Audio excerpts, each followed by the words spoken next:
कार्तिक मास महात्म्य कथा अध्याय 19। राजा पृथु ने पूछा, हे नारद जी, अब आप यह कहिए कि भगवान विष्णु ने वहां जाकर क्या किया तथा जलंधर की पत्नी का पतिव्रत किस प्रकार भ्रष्ट हुआ। नारद जी बोले, जलंधर के नगर में जाकर विष्णु जी ने उसकी पतिव्रता स्त्री वृंदा का पतिव्रत भंग करने का विचार किया। वे उसके नगर के उद्यान में जाकर ठहर गए और रात में उसको स्वप्न दिया। वह भगवान विष्णु की माया और विचित्र कार्यपद्धति थी और उसकी माया द्वारा जब वृंदा ने रात में वह स्वप्न देखा कि उसका पति नग्न होकर सिर पर तेल लगाए महेश पर चढ़ा है, वह काले रंग के फूलों की माला पहने हुए है तथा उसके चारों हिंसक जीव हैं, वह सिर मुड़ाए हुए अंधकार में दक्षिण दिशा की ओर जा रहा है, उसने नगर को अपने साथ समुद्र में डूबा हुआ इत्यादि बहुत से स्वप्न देखे। तत्काल ही वह स्वप्न का विचार करने लगी। इतने में उसने सूर्यदेव को उदय होते हुए देखा तो सूर्य में उसे एक छिद्र दिखाई दिया तथा वह कांतिहीन था। इसे उसने अनिष्ट जाना और वह भयभीत हो रोती हुई छज्जे, अटारी तथा भूमि कहीं भी शांति को प्राप्त न हुई। फिर अपनी दो सखियों के साथ उपवन में गई, वहां भी उसे शांति नहीं मिली। फिर वह जंगल में निकल गई, वहां उसने सिंह के समान दो भयंकर राक्षसों को देखा, जिससे वह भयभीत हो भागने लगी। उसी क्षण उसके समक्ष अपने शिष्यों सहित शांत मौनी तपस्वी वहां आ गया। भयभीत वृंद उसके गले में अपना हाथ डाल उससे रक्षा की याचना करने लगी। मुनि ने अपनी एक ही हुंकार से उन राक्षसों को भगा दिया। वृंदा को आश्चर्य हुआ तथा वह भय से मुक्त हो मुनिनाथ को हाथ जोड़ प्रणाम करने लगी। फिर उसने मुनि से अपने पति के संबंध में उसकी कुशल क्षेम का प्रश्न किया। उसी समय दो वानर मुनि के समक्ष आकर हाथ जोड़ खड़े हो गए और ज्यों ही मुनि ने भृकुटी संकेत किया त्यों ही वे उड़कर आकाश मार्ग से चले गए। फिर जलंधर का सिर और धड़ लिए मुनि के आगे आ गए। तब अपने पति को मृत हुआ जान वृंदा मूर्छित हो पृथ्वी पर गिर पड़ी और अनेक प्रकार से दारुण विलाप करने लगी।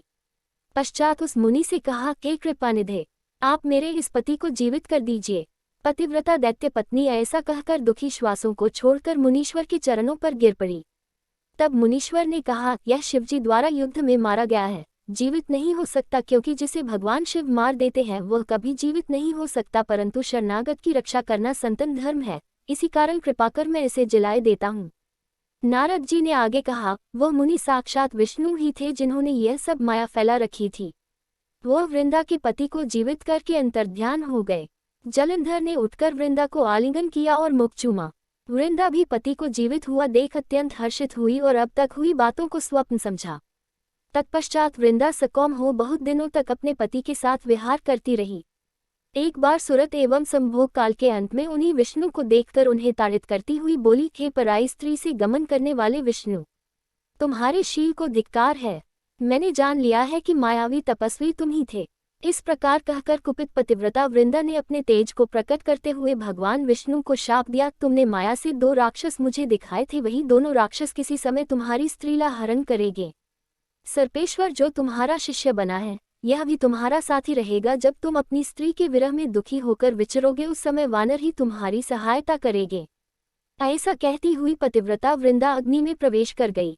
ब्रह्मा आदि देवता आकाश से उसका प्रवेश देखते रहे। वृंदा के शरीर का तेज पार्वती जी के शरीर में चला गया। पतिव्रत के प्रभाव से वृंदा ने मुक्ति प्राप्त की। कार्तिक मास महात्म्य कथा अध्याय 20। अब राजा पृथु ने पूछा, कि देवर्षि नारद, इसके बाद युद्ध में क्या हुआ तथा वह दैत्य जलंधर किस प्रकार मारा गया, कृपया मुझे वह कथा सुनाइए।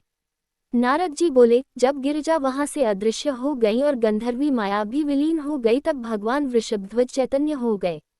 उन्होंने लौकिकता व्यक्त करते हुए बड़ा क्रोध किया और विस्मित मना जलंधर से युद्ध करने लगे। जलंधर शंकर के बाणों को काटने लगा, परंतु जब काट न सका तब उसने उन्हें मोहित करने के लिए माया की पार्वती का निर्माण कर अपने रथ पर बांध लिया। तब अपनी प्रिया पार्वती को इस प्रकार कष्ट में पड़ा देख लौकिक लीला दिखाते हुए शंकर जी व्याकुल हो गए। शंकर जी ने भयंकर रौद्र रूप धारण कर लिया।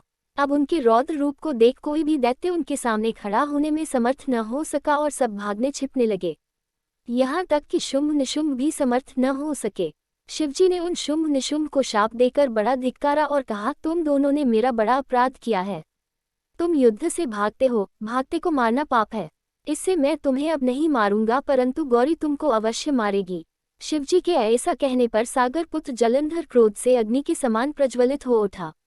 उसने शिवजी पर घोर बाण बरसाकर धरती पर अंधकार कर दिया। तब उस दैत्य की ऐसी चेष्टा देखकर शंकर जी बड़े क्रोधित हुए तथा उन्होंने अपने चरणोंगुष्ठ से बनाए हुए सुदर्शन चक्र को चलाकर उसका सिर काट लिया। एक प्रचंड शब्द के साथ उसका सिर पृथ्वी पर गिर पड़ा और अंजन पर्वत के समान उसके शरीर के 2 खंड हो गए। उसके रुधिर से संग्राम भूमि व्याप्त हो गई। शिवाज्ञा से उसका रक्त और मांस महारौरव में जाकर रक्त का कुंड हो गया तथा उसके शरीर का तेज निकलकर शंकर जी में वैसे ही प्रवेश कर गया जैसे वृंदा का तेज गौरी के शरीर में प्रविष्ट हुआ था। जलंधर को मरा देख देवता और सब गंधर्व प्रसन्न हो गए। मां शारदा की प्रेरणा, स्वयं सहाय।